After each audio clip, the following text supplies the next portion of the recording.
Welcome to the Startup Leaders Show, where we speak with leading startup founders and executives. I'm your host, Lisa Dreher, and I'm really excited to introduce our guest for today, Jose Ocasio-Christian. He is the CEO of Caelus Partners. Welcome to the show, Jose. Hi, Lisa, and thank you for having me. Excited to be here. Yeah, thanks so much for making time to speak with us today. Maybe we can start by having you give a little bit of an overview about yourself and Caelus Partners. Absolutely. Hello, everyone. I am Jose Ocasio-Christian. I'm the CEO of Caelus Partners, and we're a strategic consulting firm focused primarily over the last 6 years in three areas: economic development, integrating what space and the value of space into regional economies so that they can invest, participate, and come up with alternative investments beyond that of those regular investing. Second, we work on portfolio development. So we help either a government or private enterprise or investors develop a portfolio so that you can create an effect if you are in the government and you're trying to figure out what we would call a capability set. Or if you're in the private sector, we can also help you figure out through a portfolio what is the right profile for investment. And then the last part is capital markets. And where we're known more for is the work our colleagues did on developing the index, the first and still standing only space index that trades as part of the Procure Space UFO ETF. It trades here, trades in London, in New York, and in London, about $100 million worth of assets. And the so what of that is that it was the precursor to educating the financial district about the opportunities commercial space had. So then you started hearing about SPACs and these investments and going public on a more commercial basis than in that what you saw with the primes. And then prior to that, of course, that tone in my voice is 22 years of Army service as a strategist and an infantryman. So that's a little bit. Wow. Well, thank you for your service. Yes, ma'am. Maybe we can start by having you just talk a little bit about what the biggest keys to your success have been so far. Ooh. Lisa, that's a great question. And I will tell you that I'll tell you a story. And the reason kind of why I came to collaborate with you and to this audience.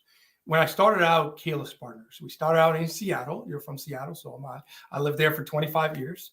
And as I retired from the military and was looking to start a business about addressing the challenges that space had beyond just building a widget or beyond just trying to portray venture capital, there was this gap of advisory.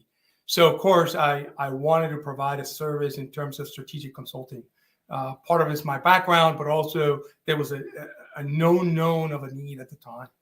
In trying to find the right advisors, some of the more unfortunate experiences for me in the space industry dealt with this because first, as a minority, not being known as an engineer, very difficult to convince those that are in the engineer aspect of space or in the business transactional space to understand where we're coming from. Or the more unfortunate experience is meeting individuals who you have a relationship with, you want to be advisors, but the first thing out of their mouth was how much equity they could take from your company.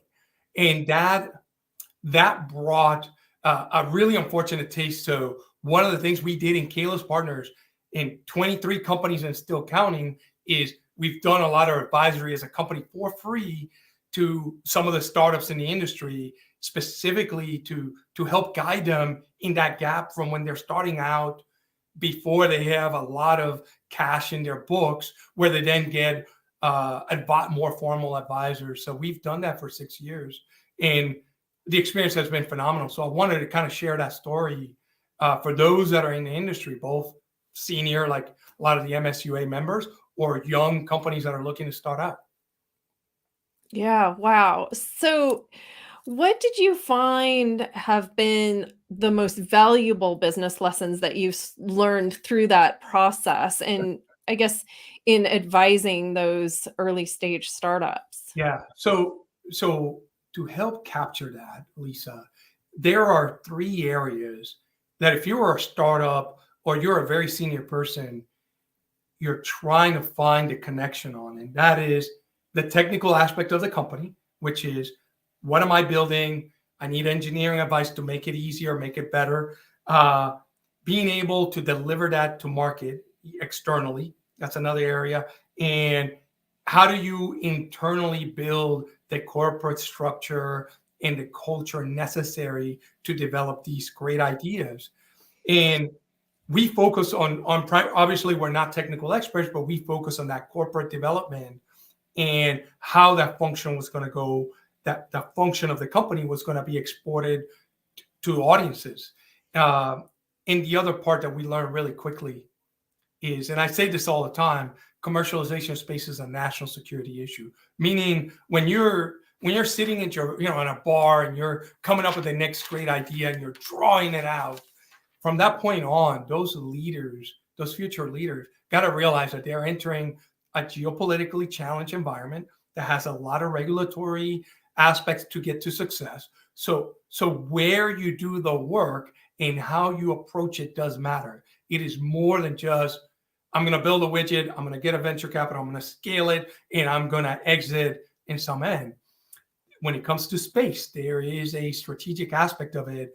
And again, not all companies are strategic assets, but a certain few of them, especially the ones we focus on and we advise, they're strategic. And that is, and by the way, that's so rewarding for us both professionally and personally, because we learn from them as well.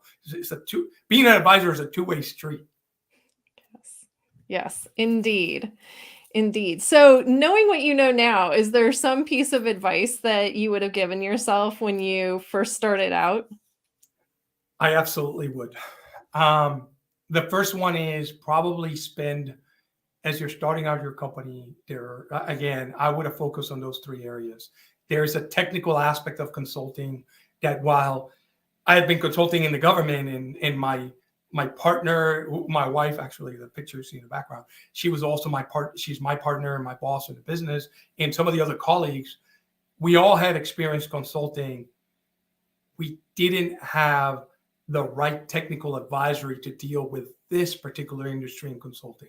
So I wish I had that. The second area, when it comes to the communication, is listen and be heard. That is something on my earlier years when we were starting out, in part because fear of missing out, doing what the other guy did before you, trying to match up whatever. The listen and be heard, which is a very important concept of developing your company. I wish I'd known then. It is listen and be heard. If you're not being heard, move to the next thing. Don't try to go through a brick wall try to blow through a big wall. It is not assaulting an objective, so to speak. And then the function of external audience and internal audiences. As a matter of fact, Lisa, as of like even this year, a lot of the focus was internal focus, meaning we didn't reach out. We didn't really speak openly. You don't see us in all the panels. You didn't see us everywhere because we focus on an internal base to work with clients quietly, privately. 6 years later, seeing the market grow, seeing effects in all three areas that we do, it became evident that we needed to be more external. So when having that advice, having known then what I know now, could I have done that external earlier? Again, hindsight is 2020. We had COVID. We had a bunch of issues. So yeah. I don't know, but I certainly wish that I had told that guy 6 years ago what they were going to walk into. Right. So a couple follow-up questions on that. You talked about having the gap with the technical piece. How did you go about filling that gap? So of course, it comes with the different types of partners that we have in Caelus, and so initially when we started a company, there was 10, all 10 of us were investors. It was it took a little bit of time to sort out within the company, how were we going to render strategic consulting services. But when we brought in Michael Walter Range from the Space Foundation and his expertise in technical knowledge, and of course, his wife Jessica is incredibly smart as well. They brought in that technical expert of things we didn't understand, just like we helped them see, and the other team members help see the bigger strategic aspects and implication, which at the end, and the MSUA members will know this, at the end, it comes down to the bottom line. Where you're getting your money matters. which contract you're getting does matter and what the implications that has. So that's how we overcame the technical aspect of it. Got it. So when you talk about where you get your money mattering, how do you, I guess, decide which direction to go with that? Yeah. For ourselves, a lot of it was family office funded. So we were supported by our families and different families to help us get growing. But when you're helping other companies and helping assets see themselves in where the money comes, then it is, again, the logical is, what is the portfolio you belong in? And this is what I always tell a startup or even a senior leader in the market. What is the portfolio you belong in? And most folks go, no, I'm a portfolio of my own. I can vertically integrate. I can horizontally integrate. And we know that space is not done by one. You can give the perception, but that's actually not true. It's done by integration. And in most cases, that translates to mergers and acquisitions. It translates to public transaction. A lot of things that aren't discussed that you don't see in LinkedIn is secondary transactions, which is a huge underbelly of how space is financed, which is secondary transaction. And that's a great opportunity for folks like ourselves to help educate that client, little client, big client, see themselves. Is that the right move based on what you're trying to do? I've heard some startups that will tell you, or clients that will tell you, well, money is money. Just take a look around and see who's getting the transactions. And sometimes there's a history of where the money came from to develop those companies that hinder them strategically over the long term. Wow. So is there anything that you would have done differently if you were to start all over today?